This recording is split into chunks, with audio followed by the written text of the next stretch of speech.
Il est 8h32 et vous êtes bien sur RMC et BFM TV. Bonjour Alain Duhamel. Bonjour.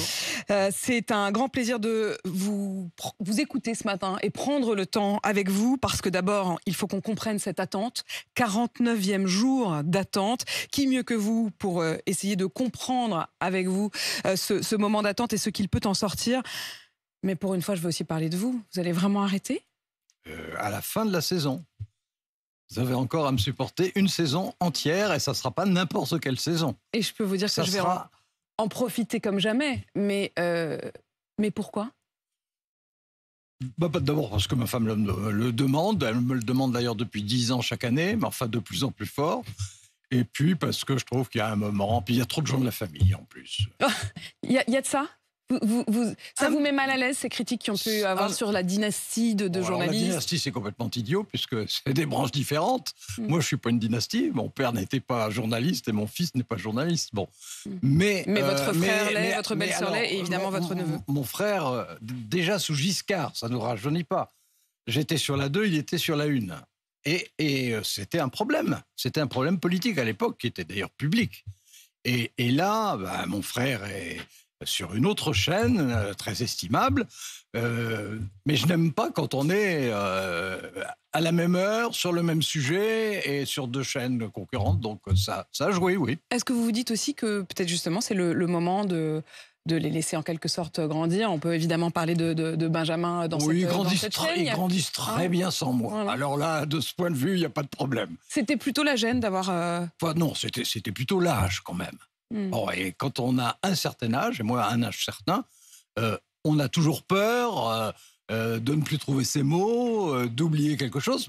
Mais d'accord, mais C'est pas du tout le cas. Et le nombre de directs qu'on a fait ensemble, et je peux même dire, et c'est une des choses qui m'a toujours impressionné et plu chez vous, c'est que lors de nos soirées électorales, par exemple, vous êtes même comme un enfant qui attend d'avoir la parole et qui lève le doigt par enthousiasme, par impatience de pouvoir justement parler parce que vous avez la passion de tout ce qui se passe sous nos yeux. C'est par vraiment passion et aussi un peu par mémoire, parce qu'à chaque fois qu'il y a une soirée électorale, j'ai dans ma tête toutes les soirées électorales auxquelles j'ai participé. Quand même la première soirée électorale auquel j'ai participé, d'une manière indirecte, mais quand même importante, en 1965, pour la première élection présidentielle, où j'ai participé à la première opération d'estimation présidentielle qui était faite par l'IFOP et Europe 1 à l'époque, et j'étais mêlé à ça. Bon, donc j'ai toutes les autres images qui reviennent dans ce cas-là. Est-ce que vous vous êtes dit parfois que l'époque que l'on traverse était moins bien que celle d'avant, ou est-ce que vous gardez toujours un enthousiasme sur ce qui se déroule sous nos yeux ? Alors, c'est toujours aussi passionnant. Je dirais que c'est d'une certaine manière quelquefois de plus en plus passionnant. Bon, typiquement cette année.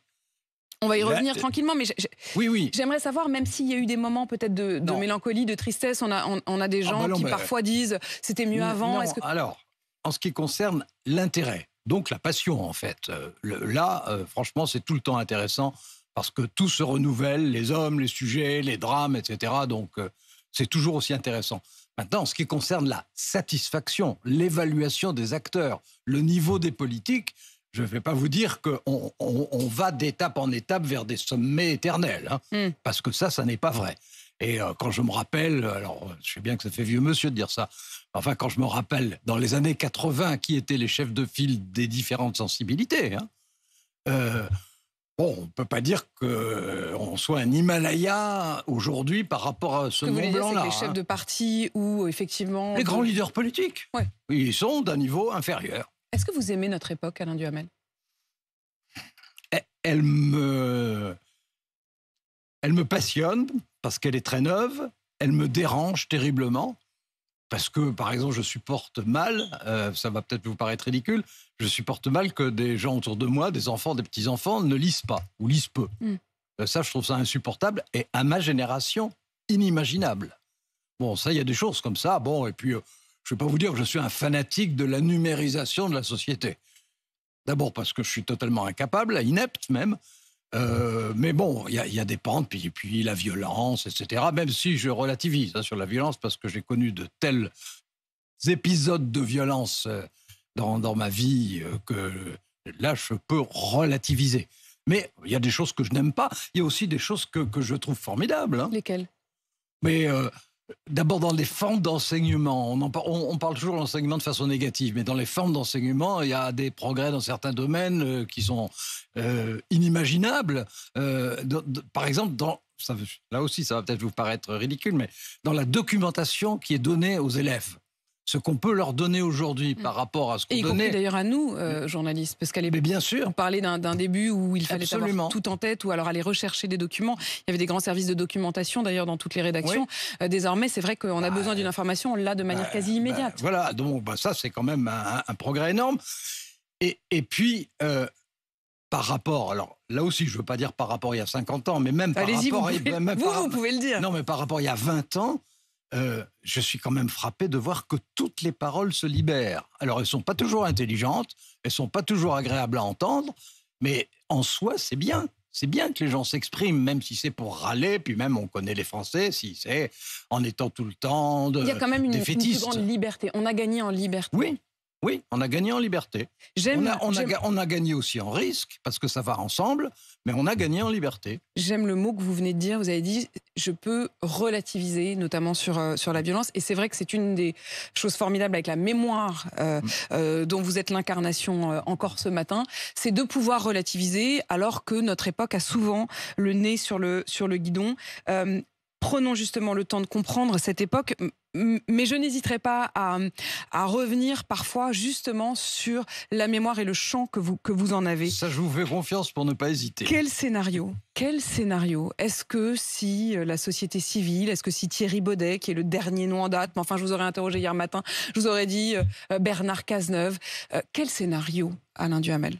Moi, ce qui me frappe, d'abord, ça a été la surprise gigantesque de la dissolution. Alors ça, je n'avais pas imaginé ça un instant. On l'a vécu ensemble en direct un dimanche soir. Exactement. Et j'ai trouvé ça extravagant. Et non pas irrationnel, mais sur le moment incompréhensible. Et j'ai cherché ensuite. Avez-vous compris depuis? La première chose que... Ça va vous paraître dérisoire, ce que je vais vous dire. Mais la première chose que j'ai faite le premier jour de mes vacances, c'est de prendre le livre de Dostoïevski, que je n'avais pas lu depuis 50 ans, qui s'appelle Le Joueur, pour essayer de comprendre ce qu'il pouvait y avoir dans la tête d'Emmanuel Macron. Ça n'est pas du tout dérisoire. Pas du tout dérisoire. Est-ce que ça vous a donné des clés? Je me suis dit qu'il y avait forcément une démarche. Parce que ça n'est pas un intuitif empirique. Il a des stratégies. Je pense qu'il s'est complètement trompé sur ce qui allait se passer à gauche, c'est-à-dire qu'il n'a pas cru que la gauche pouvait ressusciter dans une unité même artificielle, même dangereuse, mais instantanée et efficace. Bon, je pense que ça, il l'a complètement laissé de côté. Je pense qu'il a voulu jouer aussi un peu à qui tout double avec Marine Le Pen, c'est-à-dire de deux choses l'une, ou bien il gagne et à ce moment-là, c'est Bardella et on voit qui est capable de faire quoi, ou bien ils perdent et c'est moi qui leur ai fait perdre de nouveau. Mais le joueur est un homme malade. J'ai relu le précisément, le joueur est un homme malade. Et ça se termine mal. Il est malade, ça se termine mal et il est dans cette addiction. Est-ce que ça veut dire qu'aujourd'hui, vous vous dites, il s'est enfermé dans une forme quasi de maladie ou en tout cas de solitude? Alors, solitude, bon, il parle beaucoup à beaucoup de gens, ce qui ne veut pas dire qu'il les entende, ce qui ne veut pas dire qu'il en tienne toujours compte, mais finalement, quand il a parlé à 20 personnes dans la journée, il en reste quelque chose. Je ne crois pas trop aux explications psychanalytiques, bien que j'en ai lu beaucoup pendant ces vacances. Je pense que c'est quelqu'un qui est foncièrement atypique, qui a un fonctionnement atypique. Malgré tout, on va essayer de comprendre ce qu'il se joue. Je vous reviens à la question du scénario.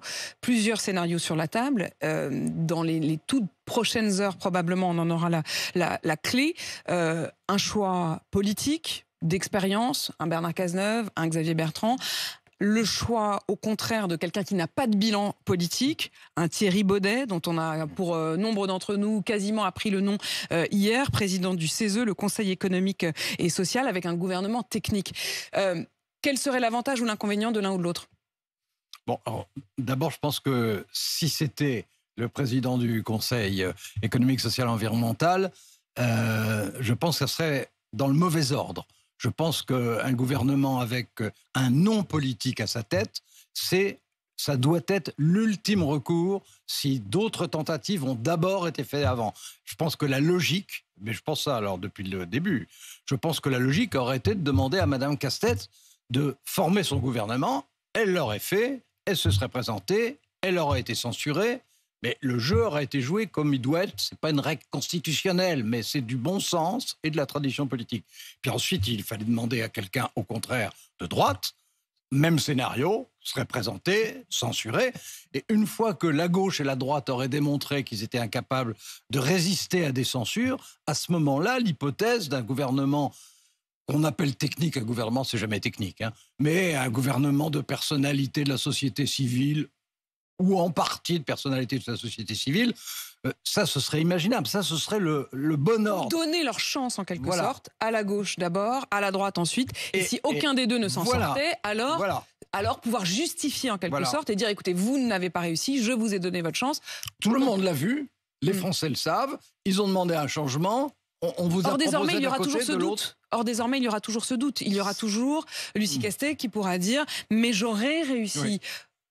Je suis d'ailleurs étonné qu'il n'y ait pas encore eu à gauche quelqu'un pour dire « et si c'était notre prochaine candidate à l'élection présidentielle ?» J'attendais ça et je me suis trompé, c'est pas encore sorti. C'est pas que, mais ça viendra. C'est peut-être pas que vous vous êtes trompé, c'est peut-être que vous avez raison avant d'autres. Quand Olivier Faure dit il faudra un candidat unique, au fond, on a quand même l'impression que ceux qui ont le plus petit dénominateur commun, le plus petit bilan, sont les seuls sur lesquels ils arrivent à se mettre d'accord. Je suis d'accord. Le nouveau Front populaire est-il d'ailleurs fini ? Il est artificiel. Bon, il a un handicap de départ. Enfin, Jean-Luc Mélenchon, c'est un personnage de roman, hein, qui a une vraie envergure, qui a un rêve, c'est d'être un Mitterrand de gauche, parce qu'il n'était pas Mitterrand, il est bien placé pour le savoir, d'être un Mitterrand de gauche. Bon, ce rêve maintenant, il est évanoui. Il sera peut-être candidat, mais le rêve est évanoui. Mais il a essayé, il a tout fait pour y parvenir. Vous pensez que le rêve est évanoui ? Vous pensez qu'il y a renoncé ? Non, je ne pense pas qu'il y ait renoncé. Mais d'abord, je ne suis pas sûr qu'il puisse se présenter. Ça dépendra. Peut-être Mme Castex, on ne sait pas. Ou quelqu'un d'autre. Bon, et ensuite, je pense que maintenant, il fait plus office de repoussoir que d'attirer des électeurs vers lui. Est-ce que ça peut créer tout cela une immense frustration pour les sortir finalement un gouvernement technique? C'est alors quelqu'un sur lequel les électeurs n'auront aucun poids. C'est-à-dire que ce ne seront pas eux qui l'ont choisi et ce ne sera pas eux qui pourront le sanctionner. Je pense que quel que soit le Premier ministre, qu'il soit de centre-gauche, de centre-droit ou de la société civile, de toute façon, ça devra être quelqu'un qui a eu des relations très critiques vis-à-vis d'Emmanuel Macron, parce que c'est non seulement la logique démocratique, mais la nécessité absolue pour que quelqu'un accepte. Autrement, ça n'est pas jouable. Si c'était quelqu'un qui avait de très bonnes relations avec lui, on dirait, évidemment, c'est une marionnette, c'est un pion, et ça le serait. Donc, il faut quelqu'un qui ait un passé conflictuel avec Emmanuel Macron. Et puis ensuite, il faut quelqu'un qui ait l'envergure d'un Premier ministre. Et tout le monde n'a pas l'envergure d'un Premier ministre. Est-ce que c'est pas plutôt un directeur de cabinet qu'il est en train de chercher Non, je ne crois pas. Je ne crois pas parce que ça, c'est pas jouable. Alors, justement, je voulais vous dire, l'autre chose, c'est que quel que soit celui qui sera Premier ministre, il faudra qu'il prenne de toute façon, que ça fasse plaisir ou non. Moi, il y a beaucoup de mesures qui prendront qui ne me feront pas plaisir, personnellement, parce que je ne les trouverai pas rigoureuses, adaptées. Mais il faudra qu'il prenne des mesures de rupture par rapport à ce qui s'est fait. C'est évident qu'en matière de retraite, en matière de fiscalité, en matière d'éducation, en matière de construction d'appartements, etc. Logement. Il va forcément y avoir des mesures qui apparaîtront comme des ruptures. Autrement dit, je ne crois pas que celui, quel qu'il soit, qui sera nommé à Matignon, Emmanuel Macron a le droit de nommer qui il veut.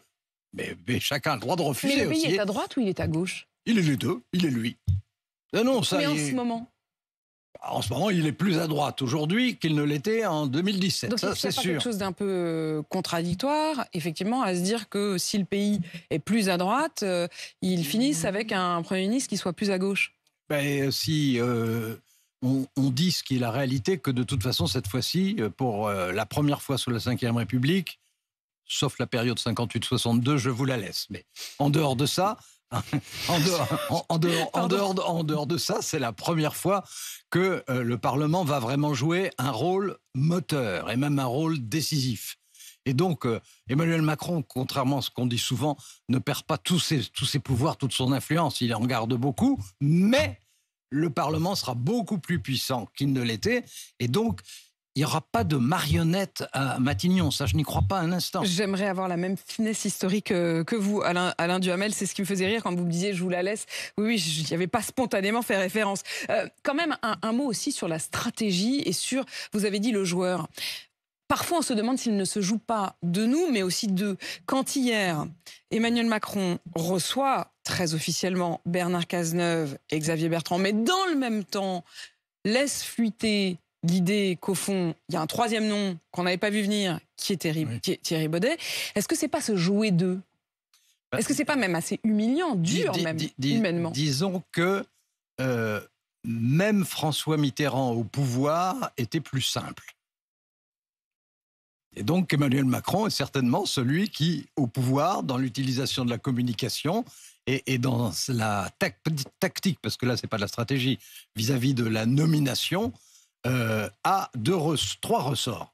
Premier ressort, il faut qu'il accepte de montrer, et il le sait très bien, alors il le fait, puis il le fait qu'à moitié, etc., que les Français ont voté contre lui. Bon, il a du mal quand même. Oui, mais enfin, il est obligé, d'ailleurs, il peut difficilement.